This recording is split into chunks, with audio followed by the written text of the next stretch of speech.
Everyone, this is Aishwarya and welcome to my channel एडुएश। तो आज के इस वीडियो से हम एक नया क्वेश्चन सीरीज स्टार्ट करने जा रहे हैं, जिसमें कि हम ये जो आप देख सकते हैं सिविल इंजीनियरिंग का ये गुप्ता एंड गुप्ता बुक, जिसको लोग अधिकतर प्रिफर करते हैं कोई भी गवर्नमेंट एग्जाम के लिए, जैसे कि आप AE-JEE का एग्जाम देते हैं या फिर SSC का एग्जाम देते हैं, तो उसमें जो ऑब्जेक्टिव क्वेश्चंस होते हैं उसके लिए इस बुक को अधिकतर प्रेफर किया जाता है। तो अधिकतर लोगों के पास ये होता भी है।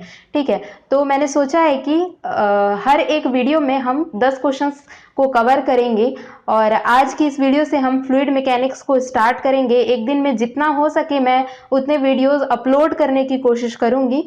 मैं कोशिश करूंगी कि एक दिन में लगभग 50 क्वेश्चंस तो हमारे हो ही जाएं, तो उसी के अकॉर्डिंग मैं यहाँ पे नंबर ऑफ वीडियोस अपलोड करूंगी। और यहाँ पे हम जो 10 क्वेश्चन देखेंगे वो सिर्फ क्वेश्चंस को ऐसे ही सॉल्व नहीं करेंगे, हम उसके पीछे का जो भी कंसेप्ट है उससे रिलेटेड जो कंसेप्ट्स हैं साथ में वो भी देखेंगे, ताकि कोई भी इधर उधर का भी क्वेश्चन आते हैं तो आपसे बन सके। ठीक है, तो चलिए वीडियो को स्टार्ट करते हैं। यहाँ पे हम फ्लूइड मैकेनिक्स से स्टार्ट कर रहे हैं। आज की इस वीडियो में हम फ्लूइड मैकेनिक्स के गुप्ता एंड गुप्ता बुक के 1 to 10 क्वेश्चंस को सॉल्व करेंगे। ठीक है, तो यहाँ पे फर्स्ट क्वेश्चन पूछता है pascal second is the unit of. 4 option दिए हुए हैं, चारों के बारे में हम यहाँ पे देख लेते हैं क्या यूनिट है। फर्स्ट यहाँ पे हमको यहाँ पे प्रेशर दिया हुआ है, प्रेशर ऑप्शन में है, जिसको हम P से डिनोट करते हैं। प्रेशर इज इक्वल टू क्या होता है, force per unit area. Force का यूनिट है न्यूटन, एरिया का यूनिट है मीटर स्क्वायर, तो प्रेशर का यूनिट तो न्यूटन पर मीटर स्क्वायर हो जाएगा। सेकंड हमारा यहाँ पे है काइनेमेटिक विस्कोसिटी एंड थर्ड है यहाँ पे डायनामिक विस्कोसिटी। इनका भी यूनिट देख लेते हैं। सबसे पहले हम यहाँ पे डायनामिक विस्कोसिटी को देखते हैं। डायनामिक विस्कोसिटी को हम म्यू से डिनोट करते हैं और देखिए कि इसका यूनिट हम कैसे फाइंड आउट करेंगे। आप चाहें तो इसको डायरेक्टली याद रख सकते हैं, न्यूटन सेकंड पर मीटर स्क्वायर होता है इसका जो यूनिट होता है, और जिसको हम क्या बोल सकते हैं, न्यूटन पर मीटर स्क्वायर। यहाँ पे जो है उसको हम पास्कल भी बोलते हैं, तो यहाँ पे ये पास्कल सेकेंड आ जाएगा। और ये जो यूनिट है हमारा कैसा यूनिट है, SI यूनिट है। तो ये हमारा क्या हो जाएगा, क्वेश्चन में भी हमको क्या पूछा था, पास्कल सेकेंड पूछा था, तो यहाँ पे म्यू का जो यूनिट होता है पास्कल सेकेंड होता है। ठीक है, लेकिन यहाँ पे अगर देखिए कि आपको अगर ये भूल गए, आपको याद नहीं रहता है, तो आप इसको कैसे याद रखेंगे। हमने न्यूटोनियन फ्लूइड के लिए न्यूटन्स लॉ देखा है, वो क्या बोलता है, tau is equal to mu du upon dy। ये क्या होता है, टाउ जो होता है हमारा शेयर स्ट्रेस होता है and du upon dy rate of change of velocity with respect to distance हमारा होता है ये। तो इसी से हम क्या कर सकते हैं, म्यू का यूनिट को डिराइव कर लेंगे, क्योंकि ये तो आपको याद रखना ही पड़ेगा, याद ही रखना पड़ेगा। ठीक है, तो म्यू का यूनिट यहाँ पे क्या हो जाएगा, tau upon du upon dy। Tau का यूनिट हमारा क्या हो जाएगा, शेयर स्ट्रेस है, तो जो यूनिट शेयर स्ट्रेस का होगा वही जो यूनिट प्रेशर का है वही शेयर स्ट्रेस का भी होगा। तो यहाँ पे टाउ का यूनिट हमारा न्यूटन पर मीटर स्क्वायर है एंड du अपॉन dy का यूनिट क्या हो जाएगा, वेलोसिटी है। du हमारा क्या है, वेलोसिटी का यूनिट होता है मीटर पर सेकेंड, और डिस्टेंस है हमारा, तो नीचे में हम किससे मल्टीप्लाई करेंगे, मीटर से। तो मीटर मीटर कैंसिल, तो ये क्या यूनिट दे रहा है, 1 अपॉन सेकेंड।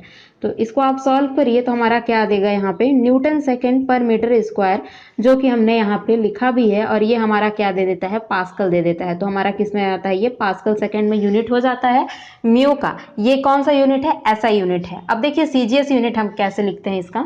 CGS यूनिट के लिए हम यहाँ पे जो हमारा SI यूनिट है क्या है, न्यूटन सेकेंड पर मीटर स्क्वायर, इसी से CGS निकालेंगे।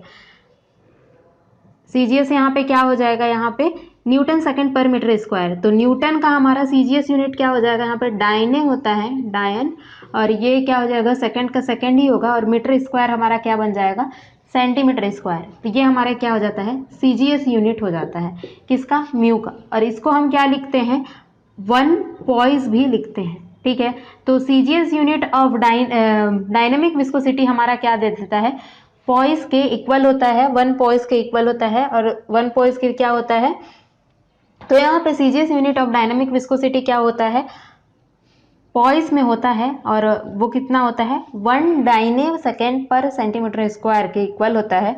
ठीक है, और यहाँ पे देखिए कि CGS एंड SI यूनिट में रिलेशन अगर हम देखते हैं तो हमारा कितना हो जाएगा, 1 पॉइस हमारा किसके इक्वल होता है, 0.1 न्यूटन सेकेंड पर मीटर स्क्वायर या फिर पास्कल सेकेंड के इक्वल होता है।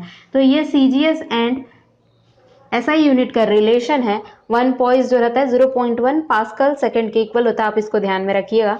तो ये हो गई CGS यूनिट की बात। अब यहाँ पे एक और यूनिट होता है, क्या होता है, MKS यूनिट। वो भी हम देखते हैं कि एमकेएस यूनिट क्या होता है यहाँ पे। तो इसको भी हम किससे डिराइव करेंगे, यहाँ पे एसआई यूनिट से ही डिराइव करेंगे कि हमारा एमकेएस यूनिट कैसे आएगा। एमकेएस देखिए, इसके लिए एसआई यूनिट क्या है, न्यूटन सेकेंड पर मीटर स्क्वायर। तो एन क्या है, न्यूटन। न्यूटन किसके लिए है, फोर्स के लिए है। फोर्स क्या होता है, मास इंटू एक्सीलरेशन। मास को हम क्या लिख सकते हैं, केजी लिख सकते हैं। एक्सीलरेशन क्या होता है, मीटर पर second square. Velocity upon time से आप क्या निकालेंगे, इसका यूनिट क्या हो जाएगा, मीटर पर सेकेंड स्क्वायर हो जाएगा। तो यहाँ पे मीटर पर सेकेंड स्क्वायर हमारा आ जाएगा एक्सीलरेशन के लिए, जो कि हमने एन के प्लेस पे केजी मीटर पर सेकेंड स्क्वायर रिप्लेस किया है मास इनटू एक्सीलरेशन से। और यहाँ पे ये सेकेंड का सेकेंड अपॉन मीटर स्क्वायर, इसको आप सॉल्व करिए तो क्या आ जाएगा, यहाँ पे second second cancel, metre metre cancel, तो क्या हो जाएगा यहाँ पे केजी, ऊपर में बस केजी बच रहा है और नीचे में यहाँ पे क्या हो जाएगा, केजी मीटर सेकेंड। ये हमारा क्या हो जाएगा, एमकेएस यूनिट हो जाएगा डायनामिक विस्कोसिटी का। ठीक है, तो ये हो गया। इस तरह से हमने यहाँ पे डायनामिक विस्कोसिटी के 3 यूनिट निकाले। फर्स्ट जो था एसआई, दूसरा था यहाँ पे सीजीएस एंड थर्ड था यहाँ पे एमकेएस।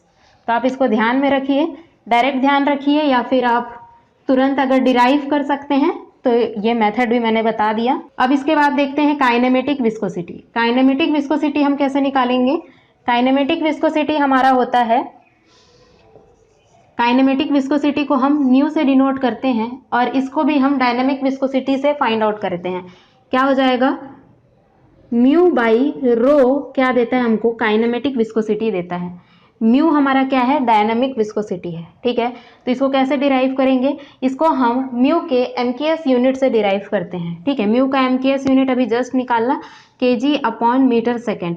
और रो का यूनिट क्या हो जाता है, मास पर यूनिट वॉल्यूम। तो मास का क्या होगा, मीटर क्यूब, और सॉरी मास का यहाँ पे क्या हो जाएगा, केजी हो जाएगा, और वॉल्यूम का क्या हो जाएगा, मीटर क्यूब। ठीक है, तो ये देखिए केजी केजी कैंसिल, यहाँ से ये, तो ये आप सॉल्व करेंगे तो क्या देगा, मीटर स्क्वायर पर सेकेंड।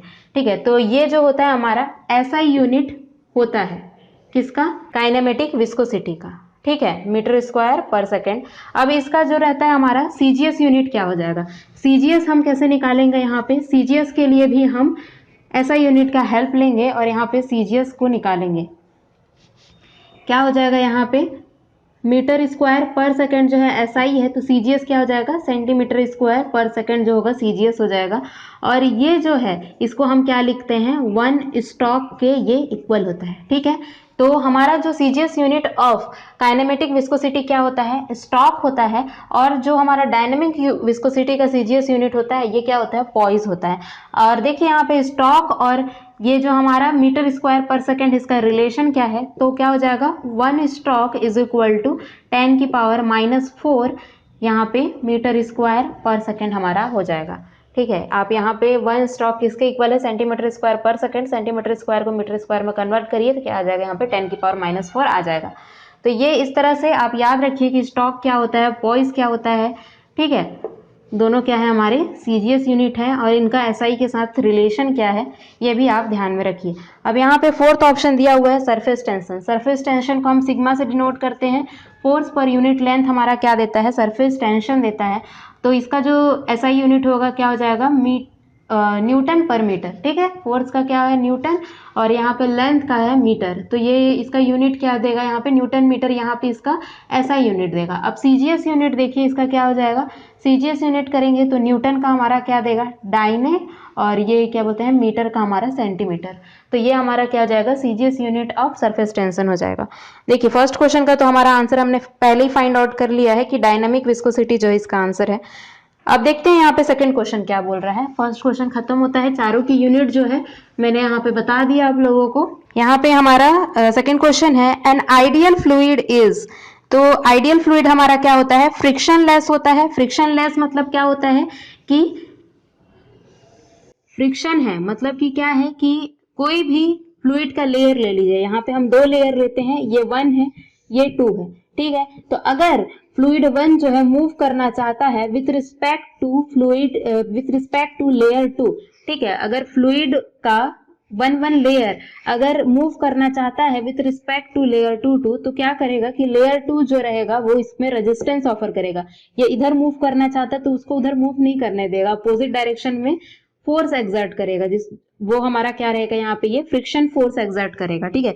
तो ये हमारा क्या होता है, और ये जो हमारा फ्रिक्शन फोर्स रहता है जो कि इसके फ्लो को रजिस्ट कर रहा है, जो कि ये जो हमारा फ्रिक्शन फोर्स है, ठीक है, जो कि टू एक्सर्ट कर रहा है वन लेयर के फ्लो के अपोजिट डायरेक्शन में, इसी को हम क्या बोलते हैं, विस्कोसिटी भी बोलते हैं। तो हमारा जब आइडियल फ्लूइड होता है तो इसमें क्या होता है कि जो फ्रिक्शन रहते हैं दो लेयर के बीच में वो जीरो रहते हैं, मतलब कि विस्कोसिटी जीरो होता है। तो आप आइडियल फ्लूइड में ध्यान रखिए कि फ्लूइड हमारा क्या है, फ्रिक्शन लेस है, मतलब कि दो लेयर के बीच में कोई रेजिस्टेंस नहीं है, मोशन को रेजिस्ट करने वाला कोई भी फोर्स एक्सर्ट नहीं होगा। तो क्या होगा कि ये हमारा जो फ्लूइड रहेगा वो क्या कहलाएगा, आइडियल फ्लूइड कहलाएगा, ठीक है। और दूसरा ऑप्शन है इनकम्प्रेसिबल। इनकम्प्रेसिबल होता है आइडियल फ्लूइड हमारा। तो देखिए इनकम्प्रेसिबल क्या होता है, इनकम्प्रेसिबल से आप हमेशा डेंसिटी से रिलेट करिए। डेंसिटी क्या होता है, मास पर यूनिट वॉल्यूम, ठीक है। तो अगर हमारा वॉल्यूम कंप्रेसिबल है, कोई भी चीज कंप्रेसिबल होता है तो हम क्या होता है, उसका वॉल्यूम में डिक्रीमेंट होता है, ठीक है। अगर कोई भी चीज को हम कंप्रेस करते हैं तो ये लेकिन जो हमारा आइडियल फ्लूइड होता है वो क्या है, इनकम्प्रेसिबल है। इनकम्प्रेसिबल है मतलब कि उससे वॉल्यूम में कोई भी चेंज हम नहीं कर सकते, ठीक है। मास तो कभी चेंज कर ही नहीं सकते, मास तो हर जगह कांस्टेंट है। कोई भी चीज इनकम्प्रेसिबल या फिर कंप्रेसिबल किसके आधार पे होता है, वॉल्यूम के आधार पे होता है। तो अगर हमारा जो फ्लूइड है उसका क्या है, वो आइडियल टाइप का फ्लूइड है, तो उसका जो वॉल्यूम होगा वो क्या रहेगा, चेंज नहीं होगा, मतलब वो क्या हो जाएगा, इनकम्प्रेसिबल हो जाएगा। तो यहाँ पे मास भी कांस्टेंट है, वॉल्यूम भी कांस्टेंट है, तो क्या हो जाएगा, अल्टीमेटली हमारा डेंसिटी भी क्या हो जाएगा, कांस्टेंट हो जाएगा। तो हम बोल सकते हैं कि हमारा जो आइडियल टाइप का फ्लूइड रहता है वो क्या होता है, फ्रिक्शन लेस रहता है, मतलब कि लेयर के बीच में कोई रेजिस्टेंस नहीं है और फ्लो को रेजिस्ट करने के लिए। एंड दूसरा है कि क्या है, इनकम्प्रेसिबल है, ठीक है। तो ये इसका जो वॉल्यूम है वो कांस्टेंट है, या फिर इसका जो डेंसिटी है ये क्या रहेगा, कांस्टेंट रहेगा। इसके बाद थर्ड क्वेश्चन है काइनेमेटिक विस्कोसिटी इज, तो यूनिट ऑफ काइनेमेटिक विस्कोसिटी पूछ रहा है। तो थर्ड क्वेश्चन में भी जस्ट हमने डिस्कस किया कि ऐसा यूनिट क्या होता है, मीटर स्क्वायर पर सेकेंड, तो सीजीएस क्या हो जाएगा, सेंटीमीटर स्क्वायर पर सेकेंड। तो हमारा जो फोर्थ आंसर है यहाँ पे ये सही हो जाएगा, ठीक है। इसके बाद हम यहाँ पे नेक्स्ट क्वेश्चन में आते हैं, if the dynamic viscosity of the fluid is 0.5 poise, ये हमारा सीजीएस में यूनिट दिया हुआ है म्यू का 0.5 पॉइज, ठीक है। हमको क्या पूछ रहा है यहाँ पे, स्पेसिफिक ग्रेविटी दे दिया है। स्पेसिफिक ग्रेविटी कितना दिया हुआ है यहाँ पे, 0.5 दिया हुआ है। Then the kinematic viscosity of the fluid in stoke पूछ रहा है, ठीक है, स्टॉक में। तो अच्छी बात है, ये भी हमारा सीजीएस में दिया है, ये भी सीजीएस में पूछ रहा है, तो कोई वरी करने का नीड नहीं है, ना ही हमको कुछ यूनिट चेंज करना है। तो देखिए कि यहाँ पे स्पेसिफिक ग्रेविटी को कैसे यूज करेंगे। सबसे पहले म्यू और ये काइनेमेटिक विस्कोसिटी का रिलेशन हमने अभी जस्ट देखा था, म्यू बाई रो हमारा क्या होता है, गामा होता है, ठीक है। तो यहाँ पे हमको रो फाइंड आउट करना है, रो ऑफ लिक्विड, ठीक है, density of liquid find out करना है। तो स्पेसिफिक ग्रेविटी क्या होता है, रो ऑफ लिक्विड या अपॉन रो ऑफ वाटर, ठीक है। इन दोनों का जो रेशियो होता है ये हमको क्या देता है, स्पेसिफिक ग्रेविटी देता है। तो यहाँ पे हम क्या यूज कर रहे हैं, सीजीएस यूनिट यूज कर रहे हैं। तो डेंसिटी ऑफ वाटर में भी हम सीजीएस यूनिट यूज करेंगे। तो हमारा जो सीजीएस यूनिट क्या हो जाएगा, density is equal to mass per unit volume. तो डेंसिटी ऑफ वाटर क्या हो जाएगा, 1 ग्राम पर सीसी। ये हमारा क्या होता है, सेंटीमीटर क्यूब है सीसी मतलब, तो ये हमारा क्या है, सीजीएस यूनिट है, ठीक है। अगर हम इसको एसआई यूनिट में लिखेंगे तो क्या हो जाएगा, 1000 kg पर मीटर क्यूब के ये इक्वल हो जाएगा, ठीक है। तो यहाँ पे हमको सीजीएस में यूनिट यूज करना है, तो हमारा क्या हो जाएगा, 1 ग्राम पर सीसी हम यहाँ पे यूज करेंगे। तो देखिए कि जब यहाँ पे ये 1 हो जाता है तो क्या हो जाएगा, स्पेसिफिक ग्रेविटी जो रहेगा डेंसिटी ऑफ लिक्विड के इक्वल हो जाएगा, ठीक है। तो इसका मतलब हम क्या कर सकते हैं, ये डेंसिटी ऑफ लिक्विड में डायरेक्ट स्पेसिफिक ग्रेविटी को यूज कर सकते हैं, ठीक है। ये कॉमन मैथ्स है। तो यहाँ पे जो गामा का जो वैल्यू होगा यहाँ पे क्या आ जाएगा, यहाँ पे जो गामा का वैल्यू हो जाएगा क्या है, म्यू का वैल्यू 0.5 है, एंड यहाँ पे स्पेसिफिक ग्रेविटी भी 0.5 है, तो कुछ कैलकुलेशन का नीड ही नहीं है। यहाँ पे म्यू का जो वैल्यू होगा वो 1 आ जाएगा यहाँ पे, ठीक है। तो इस तरह से हमारा जो फोर्थ का आंसर हो जाएगा सी हो जाएगा। इसके बाद देखते हैं यहाँ पे फिफ्थ क्वेश्चन है, विस्कोसिटी ऑफ अ गैस। तो यहाँ पे पूछ रहा है टेम्परेचर के साथ relation, decrease with increase in temperature, increase with decrease in temperature, is independent of temperature, is independent of pressure for every high pressure intensities। तो यहाँ पे विस्कोसिटी ऑफ गैस पे कमेंट करना है हमको। तो देखिए कि जो विस्कोसिटी होता है वो दो चीजों पे डिपेंड करता है। फ्लूइड में यहाँ पे हम फ्लूइड के बारे में पढ़ रहे हैं, तो इसमें क्या होता है, गैस होता है हमारा, लिक्विड होता है दूसरा, ठीक है। तो यहाँ पे हम फ्लूइड के बारे में पढ़ रहे हैं। तो फ्लूइड का जो विस्कोसिटी रहता है दो चीजों पे डिपेंड रहता है। पहला जो रहता है intermolecular attraction force between the fluids होगा हमारा, और जो दूसरा होता है यहाँ पे वो क्या होता है, मॉलिक्यूलर मोमेंटम एक्सचेंज, ठीक है। मॉलिक्यूलर मोमेंटम एक्सचेंज जो रहता है ये दूसरा चीज होता है। फर्स्ट क्या होता है, कोहेजन, या फिर हम बोल सकते हैं intermolecular force between the particle, and दूसरा जो रहेगा यहाँ पे मॉलिक्यूलर मोमेंटम, ठीक है, एक्सचेंज। तो देखिए यहाँ पे कि जब हम यहाँ पे लिक्विड की बात करते हैं, लिक्विड में हमारा क्या है, फ्लूइड में जब हम यहाँ पे लिक्विड की बात करते हैं तो उसकी जो विस्कोसिटी है मेनली कोहेजन पे डिपेंड करती है, ठीक है। जो हमारा मॉलिक्यूल्स रहता है उनके बीच का जो अट्रैक्शन फोर्स रहता है उस पे हमारा क्या करता है, विस्कोसिटी डिपेंड करता है। किस केस में, लिक्विड के केस में। तो जैसे ही हम टेम्परेचर बढ़ाएंगे तो क्या हो जाएगा, कोहेजन तो डिक्रीज हो जाएगा। तो इसका मतलब है कि with increase in the temperature viscosity of the liquid gate decrease, ठीक है। इससे हमको ये पता चला। अब हम गैस की बात करते हैं। तो गैस में हमारा क्या होता है कि जो हमारा viscosity of the gaseous particle हमारे क्या होते हैं, मेनली डिपेंड करते हैं मॉलिक्यूलर मोमेंटम एक्सचेंज पे, ठीक है। कितना ज्यादा क्या जो दो पार्टिकल है एक दूसरे से कितना टकराते हैं तो उनमें कितना मोमेंटम का एक्सचेंज होगा, ये इस पे हमारा क्या करता है, विस्कोसिटी डिपेंड करता है। जितना ज्यादा रेंडमनेस होगा पार्टिकल के बीच का उतना ही ज्यादा वो एक दूसरे से टकराएंगे, और टकराएंगे तो क्या होगा, मोमेंटम एक्सचेंज होगा, और एक्सचेंज होगा तो हमारा क्या होगा, विस्कोसिटी इंक्रीज होता है, ठीक है। तो देखिए कि टेम्परेचर के हिसाब से यहाँ पे देखिए तो टेम्परेचर जब इंक्रीज करेंगे तो क्या होगा कि ऑब्वियसली कि मोमेंटम एक्सचेंज जो रहेगा पार्टिकल के बीच का वो इंक्रीज कर जाएगा, तो हमारा जो विस्कोसिटी होगा टेम्परेचर के साथ इंक्रीज करेगा, ठीक है। लेकिन ये जो लिक्विड के केस में टेम्परेचर के साथ विस्कोसिटी क्या होता है, डिक्रीज करता है, एंड गैसेस में क्या होता है, टेम्परेचर के साथ यहाँ पे विस्कोसिटी इंक्रीज करता है। तो यहाँ पे हमको किसके बारे में पूछ रहा है, गैस के बारे में पूछ रहा है। तो इसमें क्या हो जाएगा, increase with increase in temperature हमारा आंसर हो जाएगा, क्योंकि इसमें मॉलिक्यूलर मोमेंटम एक्सचेंज क्या हो जाएगा, टेम्परेचर के साथ इंक्रीज होता है, ठीक है। इसके बाद हम यहाँ पे नेक्स्ट क्वेश्चन को देखते हैं।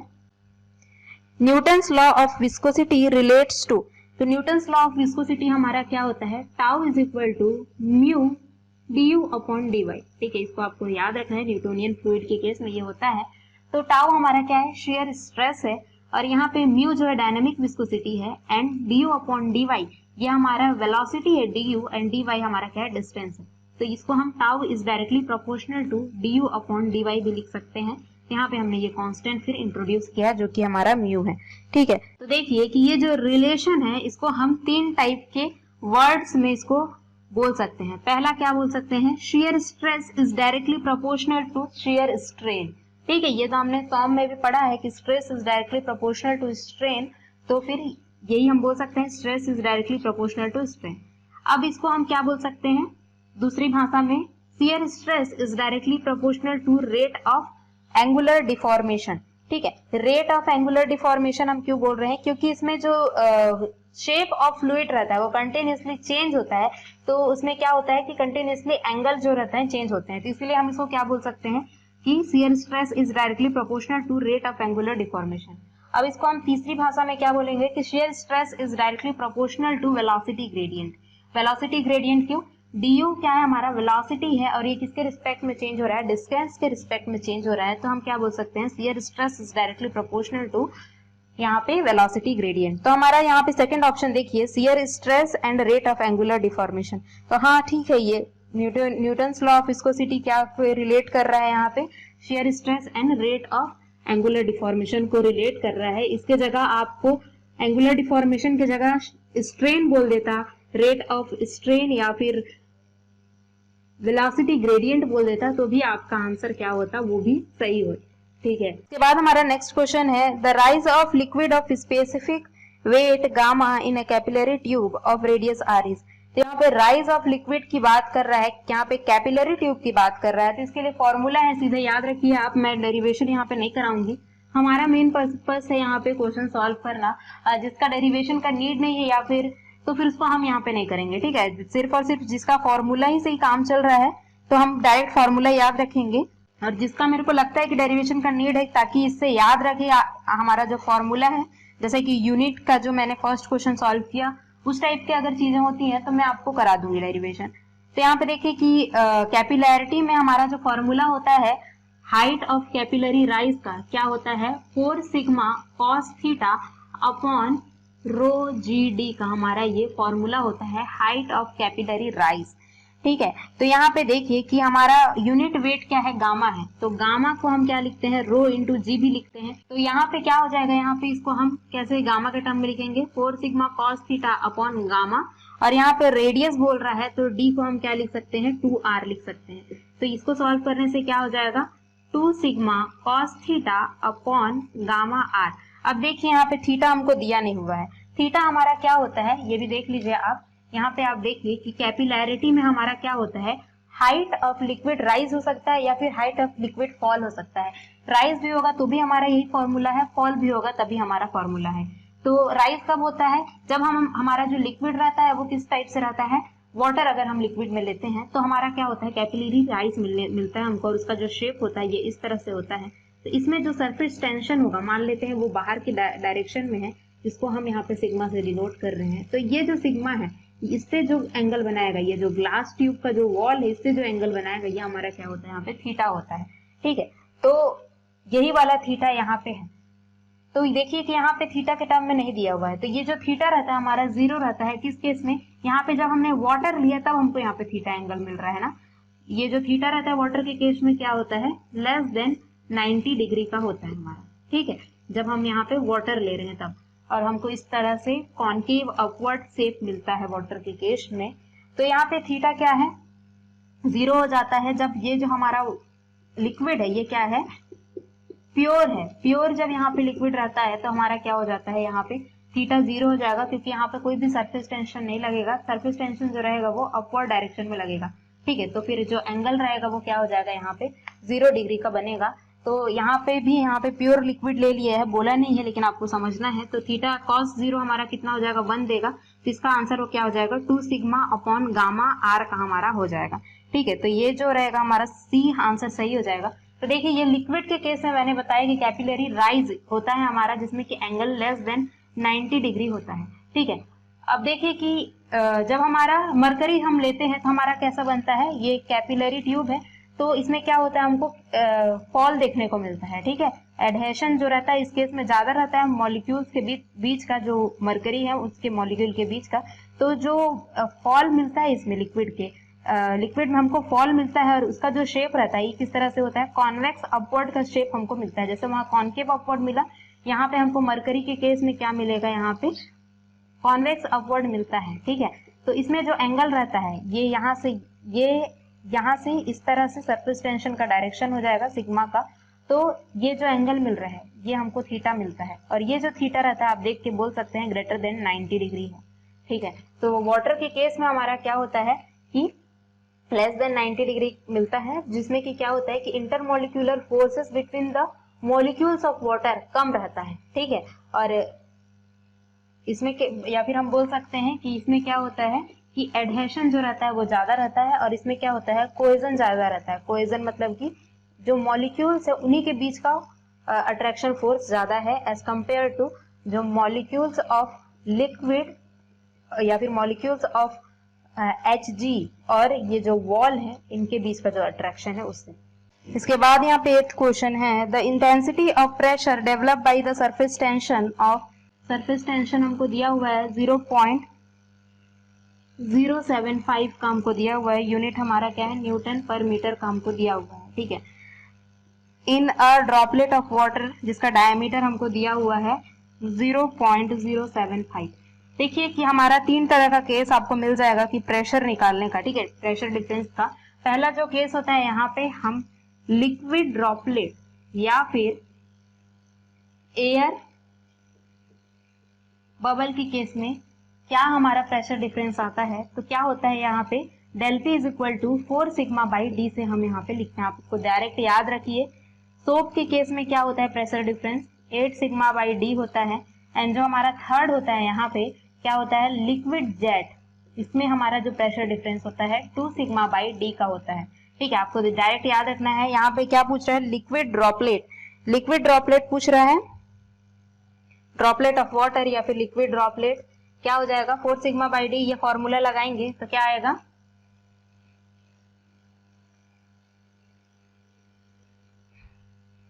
हमको क्या डायमीटर ही दिया हुआ है ना, 4 सिग्मा का वैल्यू कितना है 0.075, डायमीटर 0.075।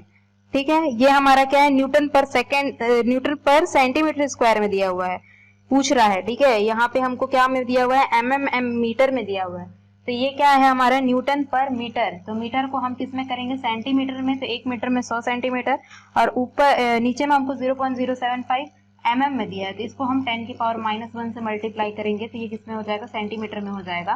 तो यहाँ पे ये क्या आ रहा है, सॉल्व करते हैं, 4 इंटू 0.075 अपॉन 0.075 इंटू 10, तो यहाँ पे 0.4 न्यूटन पर सेंटीमीटर स्क्वायर हमको यहाँ पे आंसर मिल जाएगा। ठीक है, सेंटीमीटर स्क्वायर में। अब देखते हैं यहाँ पे नेक्स्ट क्वेश्चन क्या है, surface tension of water increases with increase in temperature, decreases with decrease in temperature, is independent of temperature, none of the above। क्या यहाँ पे सरफेस टेंशन पूछ रहा है। सरफेस टेंशन जो रहता है हमारा मॉलिक्यूल्स के बीच का क्या होता है अट्रैक्शन फोर्स होता है, उसी के कारण क्या होता है सरफेस टेंशन डेवलप होता है। तो ऑब्वियसली जब हमारा टेम्परेचर इंक्रीज करेगा तो जो मॉलिक्यूल्स रहेंगे, फ्लूइड के जो मॉलिक्यूल्स रहेंगे उनका अट्रैक्शन फोर्स कम होगा, तो सरफेस टेंशन क्या कर जाएगा डिक्रीज कर जाएगा। तो हमारा क्या हो जाएगा, हाँ ए ऑप्शन सही हो जाएगा कि टेम्परेचर अगर हम कम करेंगे तो हमारा सरफेस टेंशन इंक्रीज करेगा, अगर हम टेम्परेचर बढ़ाएंगे तो सरफेस टेंशन डिक्रीज करेगा। इसके बाद यहाँ पे नेक्स्ट क्वेश्चन देखते हैं, 1 kilo pascal is equivalent to, 1 kilo pascal जो रहेगा किसके इक्विवेलेंट है हमको ये पूछ दिया है यहाँ पे। तो देखिए पास्कल क्या होता है, 1 किलो पास्कल बोल रहा है। ठीक है, पास्कल क्या होता है हमारा न्यूटन पर मीटर स्क्वायर को हम 1 पास्कल लिख देते हैं। किलो का क्या होता है, किलो मतलब 10 की पावर 3 न्यूटन पर मीटर स्क्वायर। ठीक है, तो हमारा यहाँ पे आंसर क्या हो जाएगा 1000 न्यूटन पर मीटर स्क्वायर हमारा 1 किलो पास्कल के इक्वल है। आप यहाँ पे याद रखिए मेगा पास्कल मतलब कि 10 की पावर 6 आ जाएगा, गीगा मतलब कि यहाँ पे 10 की पावर 9 आ जाएगा। तो इसको आपको ध्यान रखना है, कुछ भी अगर आगे पूछ देता है तो यहाँ पे हमारे 10 क्वेश्चन कंप्लीट होते हैं। अगर आपने यहाँ तक इस वीडियो को देखा है मतलब कि ऑब्वियसली ये आपके लिए यूजफुल रहा होगा, तभी आपने इस वीडियो को यहाँ तक देखा है। तो प्लीज अगर आपने अभी तक हमारे चैनल को सब्सक्राइब नहीं किया है तो प्लीज सब्सक्राइब कर लीजिए और जितना हो सके शेयर कीजिए। Thank you so much for watching this video.